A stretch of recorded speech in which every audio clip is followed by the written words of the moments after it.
ধর্মকথা ৩৬৫-র আজকের পর্বে আপনাদের স্বাগত। আজকের কাহিনীর নাম শূর্পণখার দর্পচূর্ণ। রামের বনবাস তো বেশ শান্তিতেই কাটছিল, তাই না? কিন্তু সেই শান্ত জীবনে আসতে চলেছে এমন এক ঝড় যা সব কিছু ওলটপালট করে দেবে। চলুন আজ আমরা দেখব ঠিক কিভাবে সেই শান্তির অবসান ঘটল। আচ্ছা, তো তখন পরিস্থিতিটা ঠিক কী ছিল? একদিকে দেখুন, ভরত অযোধ্যায় রামের পাদুকা সিংহাসনে বসিয়ে রাজ্য শাসন করছেন, আর অন্যদিকে চিত্রকূটের গভীর জঙ্গলে রাম, সীতা আর লক্ষ্মণ প্রকৃতির কোলে একদম সহজ সরল একটা জীবন কাটাচ্ছেন। ওদের দিনগুলো ভক্তি আর ভালোবাসা একেবারে পরিপূর্ণ ছিল। রামের কাজ ছিল ঋষিদের রক্ষা করা, লক্ষ্মণ আবার ওদের থাকার পর্ণকুটিরটা বানাতেন। আর সীতা, তিনি তো সেই কুটিরকে নিজের স্নেহ মমতা দিয়ে একটা ঘর বানিয়ে তুলেছিলেন। গোটা জঙ্গলটাতেই যেন একটা অদ্ভুত শান্তি ছিল। বলা যায় একদম নিখুঁত শান্তির একটা ছবি, একটা আদর্শ জীবন। কিন্তু এই শান্তিটা বেশিদিন টিকল না, কারণ আপনারা তো জানেনই জঙ্গলের শান্তি বেশিরভাগ সময়ই খুব ক্ষণস্থায়ী হয়। আর ঠিক তখনই এই শান্ত পরিবেশের মধ্যেই পা রাখল এক নতুন বিপদ। ভাবুন তো, একদিন বিকেলের কথা, জঙ্গলের পরিবেশটা হঠাৎ কেমন যেন থমথমে হয়ে গেল। মনে হচ্ছিল কেউ একজন আছে কাছাকাছি। গাছের আড়াল থেকে একটা ছায়ামূর্তি যেন নড়ে চড়ে উঠল, আর একজোড়া চোখ সবকিছু তীক্ষ্ণ নজরে দেখছিল। না, এই জঙ্গলের কোনো পশুপাখি বা সাধারণ কেউ নয়। তাহলে প্রশ্নটা হলো, কে এই রহস্যময় নারী? কে লুকিয়েছিল ওই অন্ধকারের আড়ালে? তার নাম শূর্পণখা, আর তার পরিচয়টা কিন্তু আরও চমকে দেওয়ার মতো। তিনি ছিলেন মহাপরাক্রমশালী রাক্ষসরাজ লঙ্কার রাজার রাবণের বোন। আর তার এই আগমনটাই সবকিছু ওলট পালট করে দেওয়ার জন্য যথেষ্ট ছিল। শূর্পণখা রামকে দেখল, আর দেখা মাত্রই মুগ্ধ হয়ে গেল। কিন্তু এই মুগ্ধতায় যে একটা ভয়ঙ্কর সংঘাতের জন্ম দেবে তা কে জানত? তো শূর্পণখা কি করল? সে নিজের রূপ বদলে এক অপূর্ব সুন্দরী নারীর চেহারা নিল। তারপর সোজা রামের সামনে গিয়ে হাজির, আর গিয়েই এক অদ্ভুত প্রস্তাব দিয়ে বসল।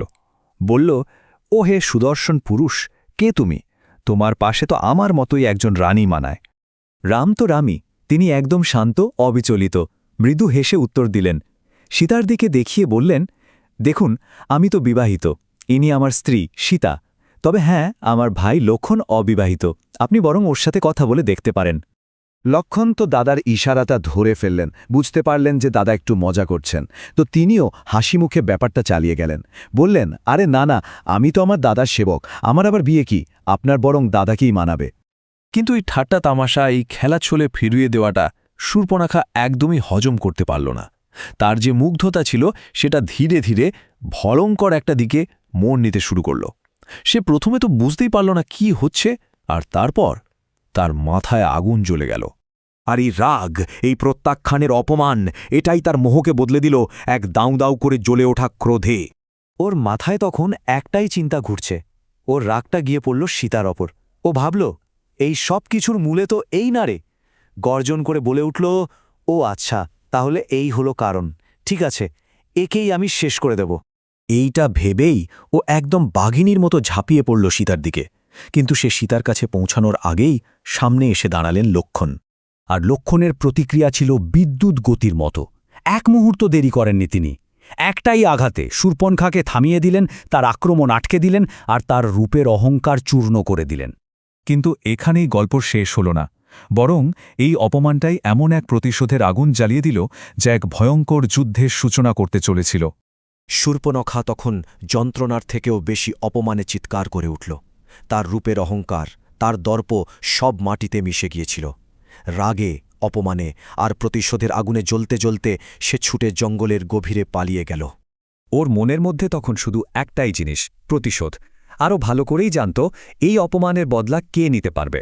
তাই ওর সোজা চলল ওর শক্তিশালী ভাইদের মিত্রদের কাছে খবর দিতে, রামের বিরুদ্ধে প্রতিশোধ নেওয়ার জন্য। ভাবতে পারেন, এই একটা ছোট্ট ঘটনা, একটা প্রত্যাখ্যান, সেটাই এখন একটা মহাযুদ্ধের প্রেক্ষাপট তৈরি করে দিল, যা আমাদের একটা খুব বড় প্রশ্নের সামনে এনে দাঁড় করায়। শূর্পণখার পর কি করবে? তার এই রাগ, এই অপমান কিভাবে রামের ওই শান্ত জীবনে একের পর এক শক্তিশালী শত্রুকে টেনে আনবে? ধর্মকথা 365-এ প্রতিদিন শুনুন রামায়ণের এক নতুন অধ্যায়। মানব জীবনের ধর্ম, ন্যায়, ভালোবাসা ও ত্যাগের মহাকাব্য রামায়ণ এখন শুনুন এক নতুন ধারায়।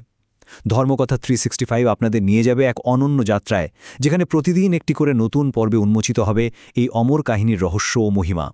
চলুন একসাথে শুরু করি এই পবিত্র যাত্রা, রাম, সীতা, লক্ষ্মণ ও হনুমানের চিরন্তন কাহিনীর পথে। প্রতিদিন নতুন পর্ব শুনতে ধর্মকথা 365 চ্যানেলটি সাবস্ক্রাইব করে আমাদের সঙ্গে থাকুন।